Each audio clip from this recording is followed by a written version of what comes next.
All right, thank you so much for staying with us.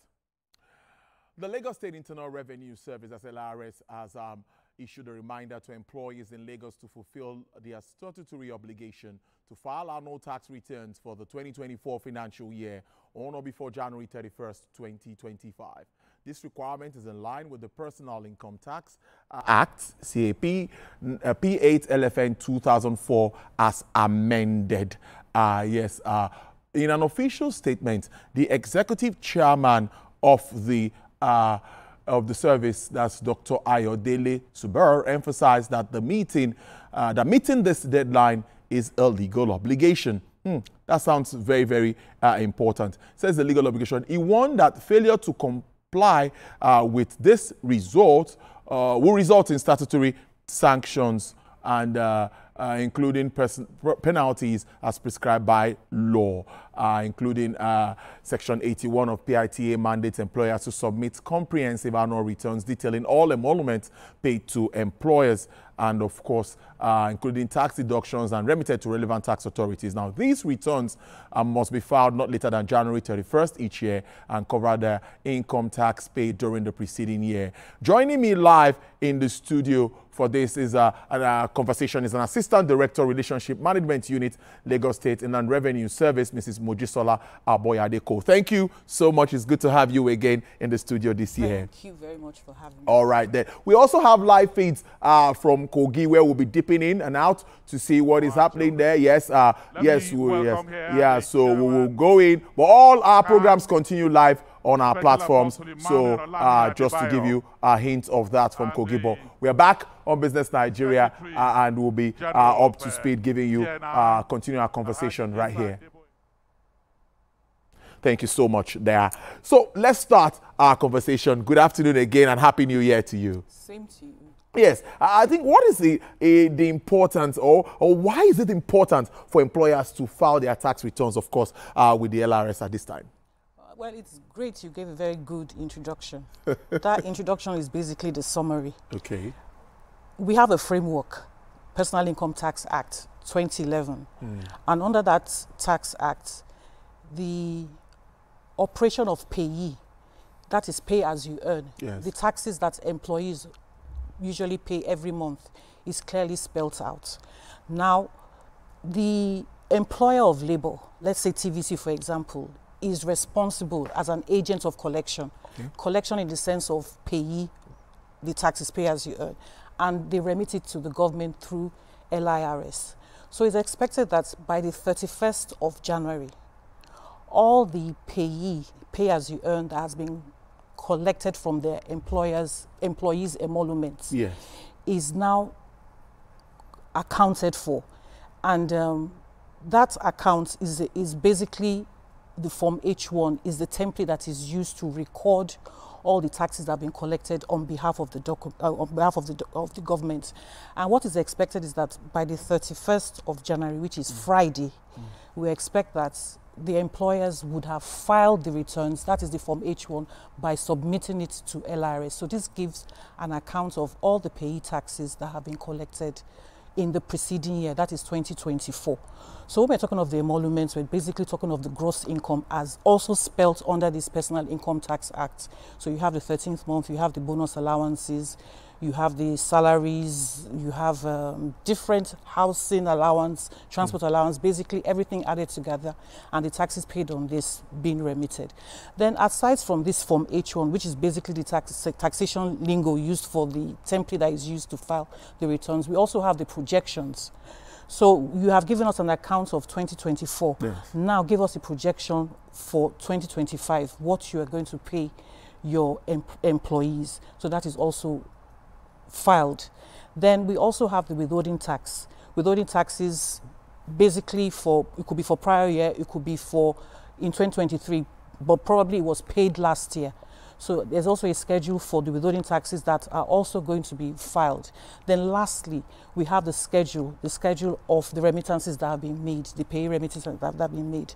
And the schedule comes in forms of the receipt. So basically, we're expecting each employer of labor to file a schedule of 12 receipts, as if they've been paying every month.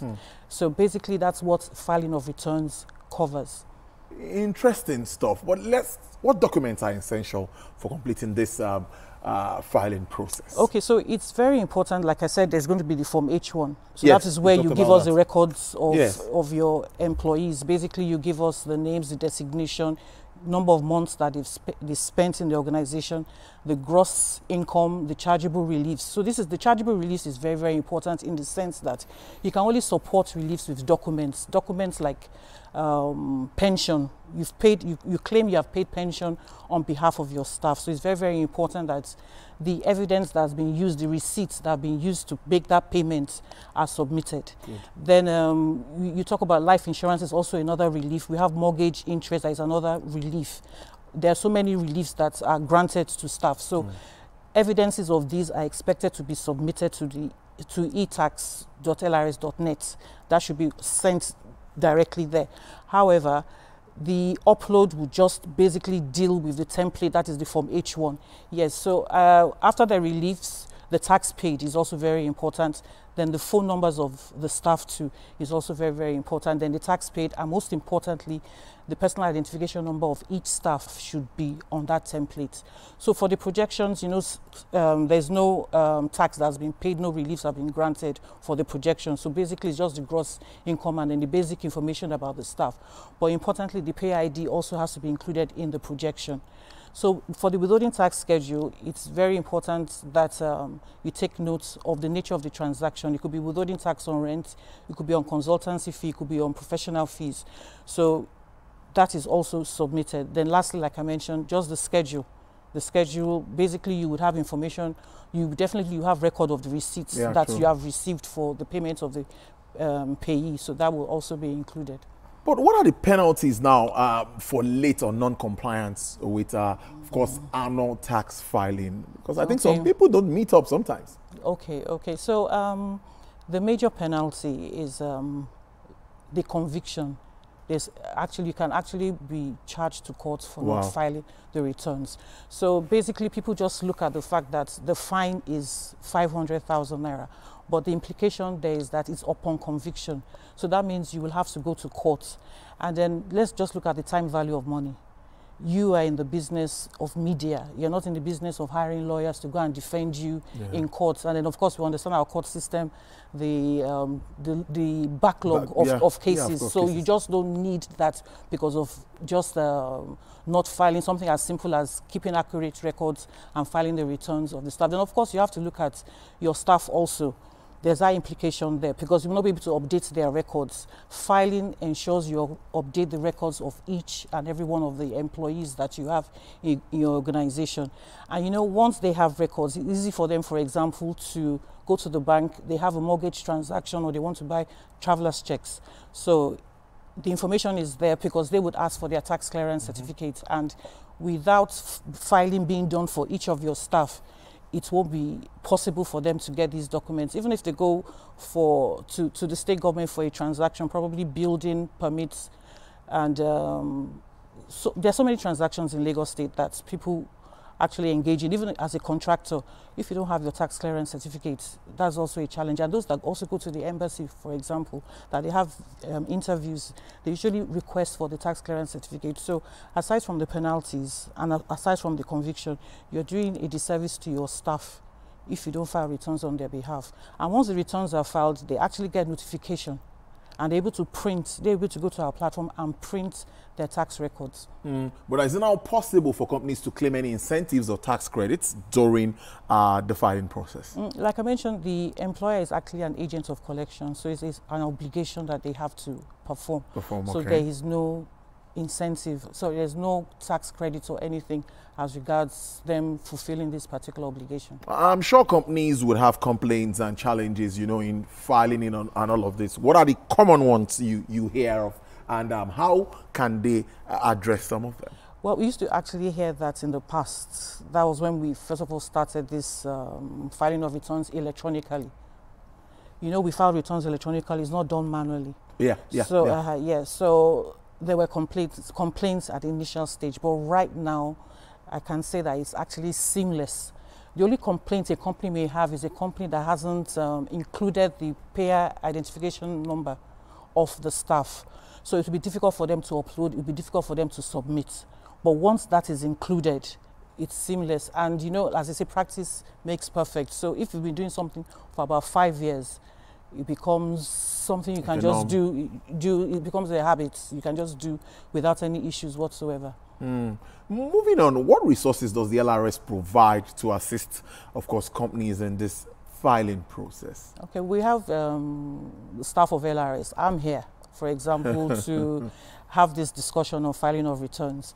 So we have staff on ground. We have about 37 different tax stations where people can actually visit. And the beauty about LRS is that every company actually has an account officer that they can engage with if they're having issues. So then we have the e-tax platform, which I explained is our filing of returns electronically done. So that means sitting down here, you can file the returns on behalf of TVC. Wow. So wherever you are, so it's not limited between 8 to 5 p.m. It's for the whole day, 24/7. It can be done. So basically, those are the resources that I can say are available. Or is it possible, like as a company, to request personalized guardians or, of course, one-on-one with LRS officials for filing for this process? I think you mentioned something like that. Is it possible? Yes, yes. Each company actually has an account officer. Wow, so that is possible. So that is basic. That is basic. It's not an issue whatsoever for us to give guidance. And any company that actually logs onto our platform, there's a dialog box there also. So if you don't want to deal with the human, there's IT available for you to deal with. So, and then of course we have the customer service numbers for you to call. And whatever issues you have with filing of the returns will be handled. So for us as a company, how does this benefit us one way or the other? If we're filing our returns, how does it benefit us? You know, taxation is not about direct benefits. So that's just it. It is a statutory obligation. And you know, once you meet your obligations, at least your reputation, you can engage with the government, you can engage with the private. No one wants to actually deal with a company that has run foul of the law. So, and like I mentioned, it's not just for the employer of labor, it's also for the employees having their tax records updated. I'm taking you a bit back again to the filing process because, you know, for clarity for our viewers and everyone, are there any additional information to what is required in that filing process? No, not really, except for the projections. Initially, we were not, we didn't request for the pay ID, but now it's mandatory that the pay ID is also included when the returns are being filed. So there's really nothing in addition. At all? There's nothing in addition. So what advice would you give? Except, okay, let me just add, like when you're filing the returns, yes, you know, there are some companies that deal with different consultants. You have some that deal with expatriates. They have a consultant for expatriates. They have a consultant for management staff, senior management staff, and junior management staff. So here now you can upload 3 different templates, your different consultants. So if there's a high level of privacy in your payroll, you can maintain it. So that's what I can say is an addition to the service. All right, so I asked for advice you could give to a first-timer who wants to file to ensure smooth process. Is there any advice you could give to first-timer? Yeah, and small businesses too have to do this. Yes, as long as they have employees, they should do it. Well, for a first-timer, I expect that today is the 27th. Yes, today is 27th. So we have about 4 days left. 4 days days to go. So we have until Friday. So for a first-timer, I expect a first-timer to have actually started the process, not to do last minute. So start the process, engage your account officer. If you need, you can even decide to visit the tax station. And we can even visit our website. Sorry, our media handles are also available for a first-timer to gather information on how they're going to go about filing the returns. Interesting stuff. So in terms of support, again, how can businesses reach the LRS call center for assistance and inquiries? Okay, we have a customer service number. Yes. So 0700 22 555 477. We can have that again, please. Okay, 07 00 22 555 477. 77. Yes, then we have the website. So lrs.gov.ng. Okay. Then we have the social media platforms. We're on Instagram, We're on X also. And on X? So, yes, so if I just search on LRS? Instagram, just LRS, it will pop up. So we have all of this. So what more will you tell Nigerians as we wrap up this? And of course, we'll have a clip of this on our news at 7 and 10, a part of this, so that at least we can push this more, because it's just a few days to go, and we need to let people understand. We know that's why LRS is doing this. So we'll get a clip of this and have on our news at 7 p.m. and 10 p.m. today. So what more would you like to tell Nigerians, parting shot with regards to this? Okay, well, Nigerians filing of returns. Focus is Lagosians, but Nigerians. Yes, the reason why I said Nigerians is because filing of returns is not just limited to Lagos State. It's actually federal. All 37 states, they have their boards of internal revenue, and it's expected that the employers of labor file. So, of course, we have employers of labor that will file here for Lagos, and they will also file in other states. Okay. Yeah, so it's very, very important that they ensure that the Form H1, they get their Form H1 stamped, and they keep records of all the filings they've done in other states, so that when the audit period comes up, we will not have issues with reconciliation. So thankfully, so far, a lot of companies have been compliant. Today is the 27th, and we actually have good numbers already. But we still know that some will still want to do the last-minute rush. So we encourage those who haven't done theirs yet, please, just file the returns, because basically, like I said earlier, the employer is actually the agent of collection for the state, and they have to give accounts of the pay-as-you-earn taxes that they have collected, that they have debited to the accounts of their employees and they have remitted to the state. They have to give an account. So at the end of the day, their employees would be able to update their records. So basically, I'm just thanking them for their partnership. All right, then. Of course, I will speak just like someone that lives in Lagos. Everyone expects that all of these monies, well, at least many people commend Lagos, though we see our monies being put into action. So all of these tax monies, we expect that our roads and everything is being fixed, but Lagos is pretty doing well. So I must commend what you've been doing. Mrs. Mojisola Aboyade-Cole is an assistant director, Relationship Management Unit at the LRS. Thank you so much for making sense of this topic this Monday afternoon. And of course, we hope to see you again soon. Maybe to talk about what's the next, what should we expect? Okay, again? well, this is the filing season for pay-as-you-earn. Okay. So we have the filing season March 31st. Okay. So that is for the direct assessment. So that is for the individuals that are not employees of organizations. Oh, okay. So this is their own time to file their own. That is March. That's their own filing season. And of course, employees like you that probably have other sources of income. Is also that period where the other sources of income, because what is being filed for you is actually your pay-as-you-earn. Yes, my salary? Yeah, yes, your salary. But if you have other engagements, probably you're a consultant or you're an MC, other activities that bring financial reward, income for you, would also has to be taxed. So you file the returns of all your sources of income, including the payee. You file that 31st of March. I must thank you so much for your time on the program. Enjoy the rest of your day. Thank you very much. Well, let's take a breather.